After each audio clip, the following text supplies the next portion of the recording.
फिर से शंखनाद हो जाएगा, आज फिर से शंखनाद हो जाएगा, जो एक नया बदलाव लाएगा, जो एक नया बदलाव लाएगा। कलम खुद ब खुद चलेगी, कलम खुद ब खुद चलेगी और मेरे विकसित भारत का इतिहास लिखा जाएगा। नमस्कार आदरणीय अतिथिगण एवं मेरे प्रिय दोस्तों, मैं दीपाली आज आप सभी के समक्ष उपस्थित हुई हूँ। विषय मेरा भारत विकसित भारत 2047 लक्ष्य पर अपने विचार प्रकट करने के लिए।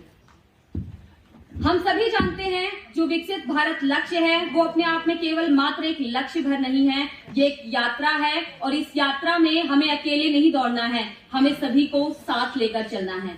फिर वो ऊंची जाति का हो, नीची जाति का हो, हिंदू है, मुस्लिम है, बुजुर्ग है या दिव्यांग है, किसी भी जाति धर्म का कोई भी व्यक्ति है, उन सभी को साथ लेकर चलना है। क्योंकि हमारे वेदों पुराणों में हमेशा ही वसुधैव कुटुंबकम की धारणा को सराहा गया है और तुलसीदास ने खुद भी कहा है, परहित सरस धर्म नहीं भाई, यानी परोपकार की भावना को हमेशा साथ लेकर चलना होगा। तभी जब हम साथ में चलेंगे तभी हम विकसित भारत के लक्ष्य को प्राप्त कर पाएंगे। क्योंकि 2047 का जो भारत है उसे बनाने का काम उस चाय की प्याली से शुरू हो जाता है। अब आप भी काफी आश्चर्य में होंगे कि आखिर चाय की प्याली कैसे काम करती है। उस छोटी सी चाय की अपनी अपनी भूमिका होती है, फिर वो छोटी सी एक इलायची ही क्यों ना हो, उसकी सुगंध भी तभी आती है जब पूरी की पूरी चाय पत्ती हर थोड़ी थोड़ी चीजें उसमें पड़ती हैं और फिर वो पूरी सुगंध से पूरा का पूरा जो आस पड़ोस है वो महक उठता है और फिर उसके बाद उसका स्वाद लिया जाता है। तो इसी तरीके से हमें अपने आप को भी और अपने साथ वालों को सभी को लेकर चलना होगा।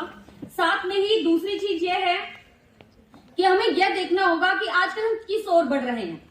हम शिक्षित जरूर हो रहे हैं लेकिन हम एकदम धरातल पर जाते हैं। आज हम जब इंस्टा की रील को स्क्रॉल करते हैं तो क्या आता है, ब्राह्मण, गुज्जर, जाट, नई नई जातियां हम विकसित कर रहे हैं अपनी तरफ से। मतलब जाति, जहां भीमराव अंबेडकर जातियों से बाहर निकलने की बात कर रहे हैं, वहीं हम नई नई जातियां निकालते चले जा रहे हैं।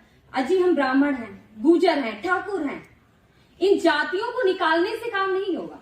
काम होगा सिर्फ भारतवासी बनने से और यह कहने से मैं भारतीय हूं और मैं भारतीय हूं, मैं अपनी जगह पे काम कर रहा हूं और मैं अपने व्यक्तिगत तौर पर अपने भारत को विकसित बनाने के लिए काम करूं और उसके लिए सरकार काम कर रही है। अब सरकार कौन कौन से काम कर रही है, जैसे उज्ज्वला योजना, सीएससी केंद्र खोलना और साथ में ही एक गरीब तबके को लाकर बैंकों से जोड़ देना।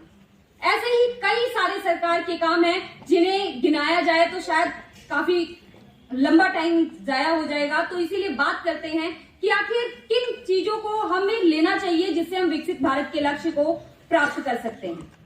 तो सबसे पहले एंटरप्रेन्योरशिप पे ध्यान दिया जाना चाहिए और उसे जो विद्यालय हैं, छोटे स्तर पर जो विद्यालय हैं उन पर हमें काम करना चाहिए। वहां पर जो विद्यार्थी पढ़ने के लिए जाते हैं उन्हें हमें ध्यान देना चाहिए कि किस तरीके से वो वहां से ही उसमें भूमिका निभाना शुरू कर दें। साथ साथ में महिला सशक्तिकरण, जैसे सेल्फ डिफेंस कई सारे विद्यालयों में सिखाया जाता है, लेकिन आज भी कई सारे ऐसे तबके हैं जहां पर सेल्फ डिफेंस नहीं सिखाया जाता है लड़कियों को। तो सेल्फ डिफेंस जैसे प्रोग्राम भी रखे जाए और लोगों को साथ ही साथ में पूर्ण शिक्षा कार्यक्रम के तहत भी शिक्षित किया जाए।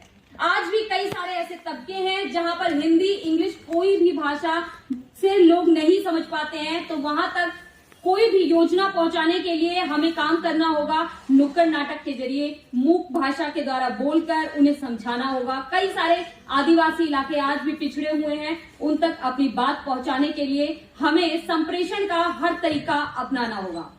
अंत में मैं यही कहकर अपनी वाणी को विराम देना चाहूंगी, हौसला ढूंढो मत, पैदा कर लो। हौसला ढूंढो मत, पैदा कर लो। जुनूनी बनो, पर्वत से नीर पैदा कर लो। आज ही कदम बढ़ाओ, आज ही कदम बढ़ाओ और विकसित भारत का निर्माण कर डालो। जय हिंद, जय भारत।